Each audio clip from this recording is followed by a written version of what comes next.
He said he was 17. He liked the same music. He made her feel seen. For months, they talked late into the night, until the night he said he was in her neighborhood. Hours later, her bedroom window was wide open. Her computer screen was still on, and her father, himself a sheriff's deputy, walked into a home that had gone eerily silent. 14-year-old Kacie Woody didn't run away. She didn't leave a note. She was taken, and the man she thought was her teenage friend was a 47-year-old predator who had spent months studying her, planning every moment down to the second. This is the chilling true story of how one online conversation led to an unthinkable crime, and how one quiet Arkansas town learned too late that monsters don't need to break down the door.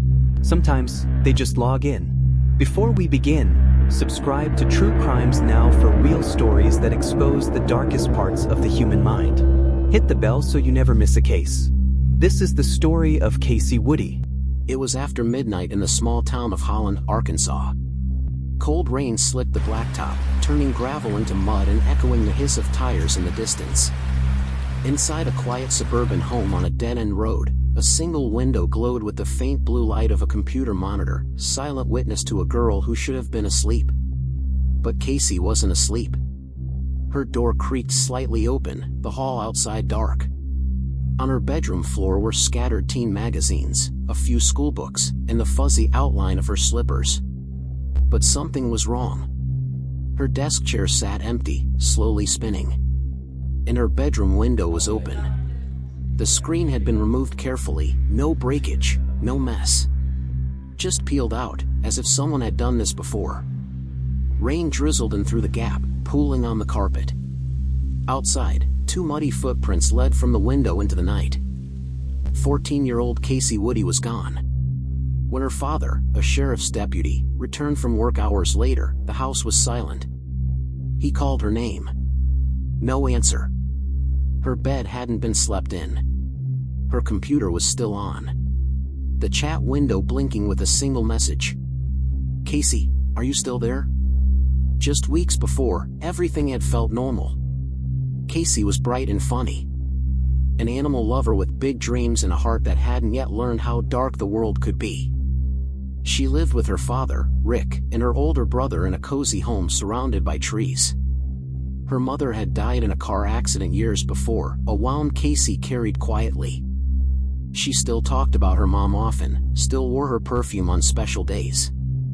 Her dad, a strict but loving man, worked long hours in law enforcement, trying to raise his daughter with rules, faith, and structure. But like most teenagers, Kacie longed for freedom, for someone who would just listen. And online, she found that someone. He called himself Dave. He said he was 17. Played guitar. Liked the same bands. He made her laugh, asked about her day, remembered when she had a test or a bad game. Over time, their chats grew deeper. More personal. He knew about her mom. About how lonely she felt. How she hated the way her friends sometimes ignored her. And he never judged. To Kacie, he was everything a teenage girl wanted in a confidant, mysterious, kind, and always there. Their conversations went from school to secrets, secrets to late-night love songs, and then, to plans. Plans to meet. In the early 2000s, the internet was still new, unregulated, untamed. Parents didn't understand chat rooms, and predators understood that. Kacie's father had set some rules. No sharing personal information, no meeting people offline, but how do you monitor every word a teenager types? She knew how to delete messages. How to hide conversations. How to lie just enough to keep the illusion intact. What she didn't know was that Dave wasn't a teenager. He wasn't even close. His real name was David Fuller, and he was 47 years old. A balding, divorced security guard from California, Fuller had spent years lurking in chat rooms, pretending to be someone else. To Kacie, he sent edited photos of a younger man. He claimed he lived nearby. That he wanted to come see her someday, just to hang out. Just to finally say hi in person. He said he loved her. And Kacie believed him. On the night of December 3, 2002, Everything appeared quiet in the Woody home. Kacie had spoken with her best friend over the phone before bed, sounding tired but content. There were no signs of distress. No hints of anything wrong. But her chat logs told a different story. That night, Kacie had been messaging Dave. He told her he was in town. Just driving through. He wanted to see her, just for a minute.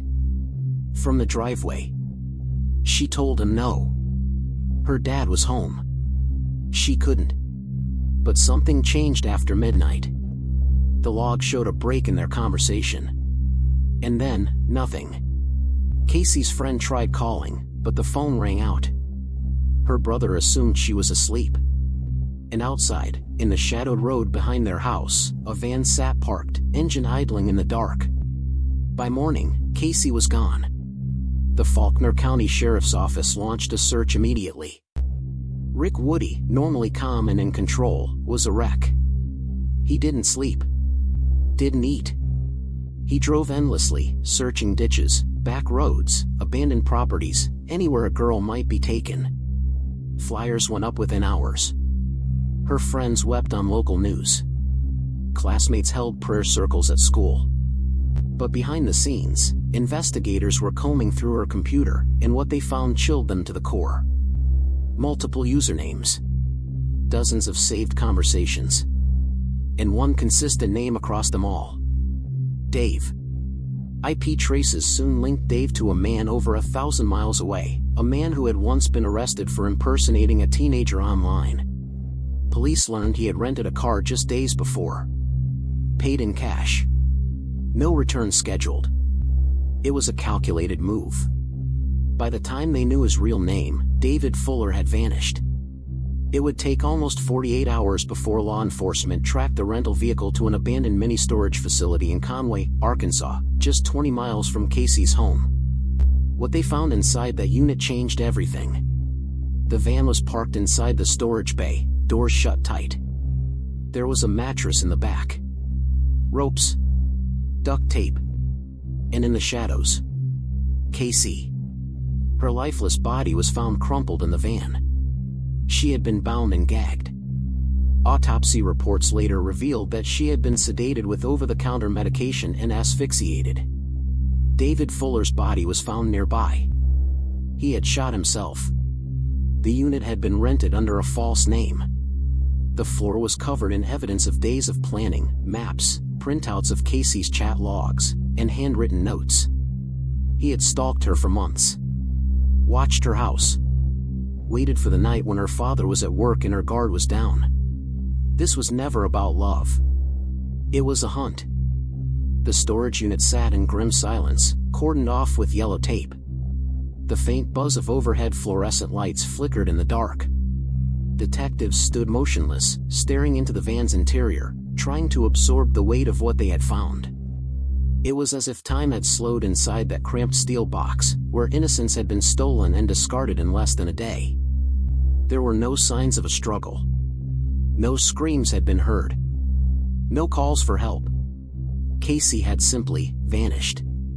And for those who loved her, the silence that followed would be louder than anything they had ever known. Rick Woody was called to the scene, though no father should ever have to see what he did. He wasn't there as a deputy. He was there as a broken man. A man whose child had trusted too easily and paid the ultimate price. The grief that washed over him was quiet at first, numb, hollow, but it wouldn't stay that way.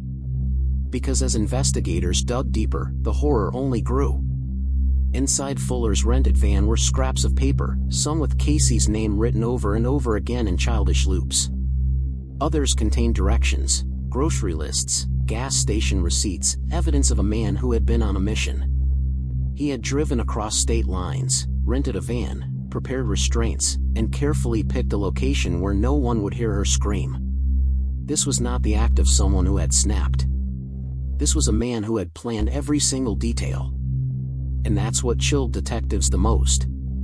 As the investigation unfolded, it became clear that David Fuller had been grooming multiple girls online. Kacie wasn't his first conversation. She wasn't even his only target at the time. But she was the one who believed in him. Authorities pieced together months of chat logs, rambling, obsessive messages that began innocently and slowly crossed lines. He had coaxed personal details out of her, encouraged her to lie to her father, and even manipulated her into trusting him despite red flags. Whenever she hesitated, he backed off just long enough to disarm her fears, only to return with more emotional bait. Kacie had told a friend about him weeks before she vanished. She said he was older, 17, maybe 18, but nice. She said he wanted to visit, but she wasn't sure. The friend thought it was weird. Told her to be careful. But in that gray space between curiosity and danger, the warnings hadn't sunk in. She thought she was in control. But she was never the one holding the wheel. The town of Holland was swallowed in grief. News trucks arrived in waves, their bright lights casting shadows on a place that had never seen tragedy like this. Church vigils were held nightly. Her classmates wept in pews, hugging each other, still unable to grasp that Kacie, the girl who loved riding horses and reading romance novels, was gone. Her school desk sat empty. Teachers left her name on the attendance sheet for weeks. At her funeral, they released pink and white balloons into the winter sky, their soft drift upward silent and solemn. Her best friend placed a letter in the casket. One she had written weeks earlier but never gave her. In the courtroom of public opinion, there was no trial to hold. David Fuller had robbed them of that. Robbed her father of justice. Robbed her friends of answers. But in the vacuum left behind, something else began to take shape. Anger. And then, determination. Kacie's story didn't fade. It echoed. In the months after her death, Rick Woody did something no grieving father should have to do. He stood before crowds of strangers and told them what happened. He showed them the screen names. The photos. The lies. He spoke to schools, law enforcement, lawmakers, anyone who would listen. Because Kacie wasn't the first. And she wouldn't be the last. The story sparked a movement across Arkansas. Legislators began drafting proposals focused on online safety. Schools introduced internet awareness programs. Parents were encouraged to check their children's devices. For the first time, the digital world, something once dismissed as harmless, was seen for what it could be, a hunting ground. And at the center of it all was the face of a 14-year-old girl who never got to grow up. Behind closed doors, Rick Woody was still unraveling. He couldn't walk past Kacie's bedroom. Couldn't erase her voice from the answering machine. At night, he would sometimes sit in the dark with her photos, wondering if there was something, anything, he had missed. A warning sign. A cry for help. But there hadn't been. Because predators like David Fuller didn't operate like monsters in the movies. They didn't force their way in. They waited. They listened.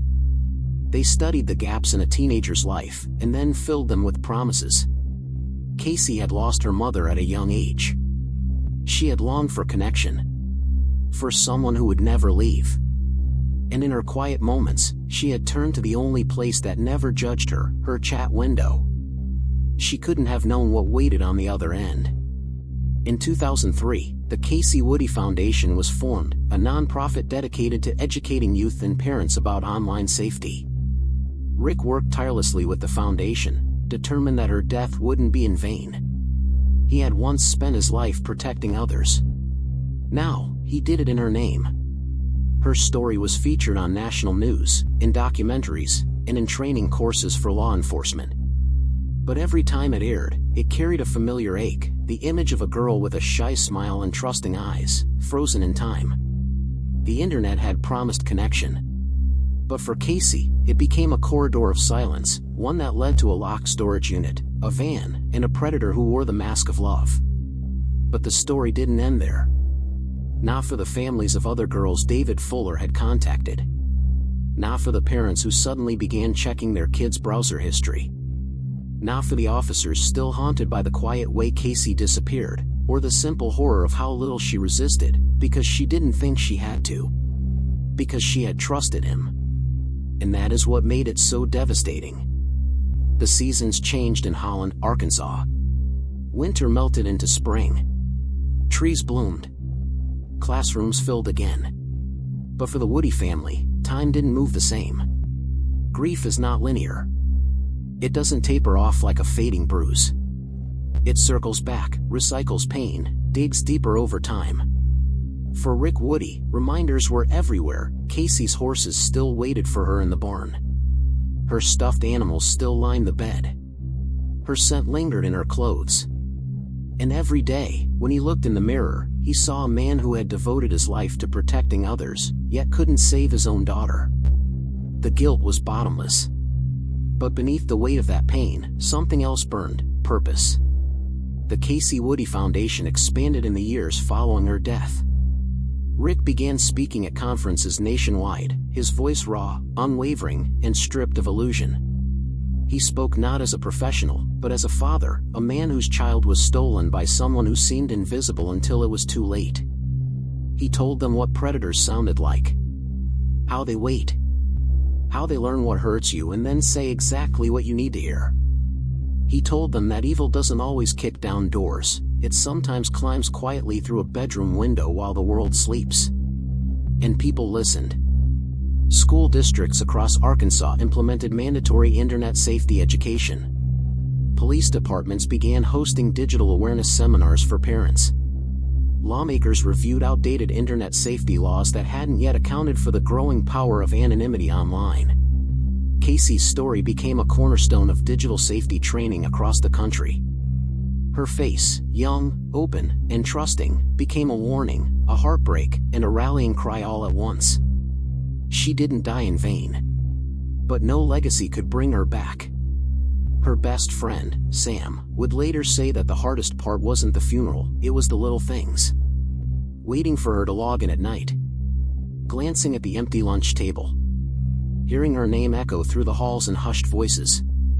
Kacie had always been the kind of girl who stayed late after school just to help clean up. The one who remembered your birthday when no one else did. She didn't deserve a story that ended in duct tape and sedatives. And yet, that's exactly what happened. Because someone decided they were entitled to her. Because she believed the world was kinder than it was. David Fuller's past slowly came into focus during the investigation. A former law enforcement officer turned security guard, he had once worn a badge.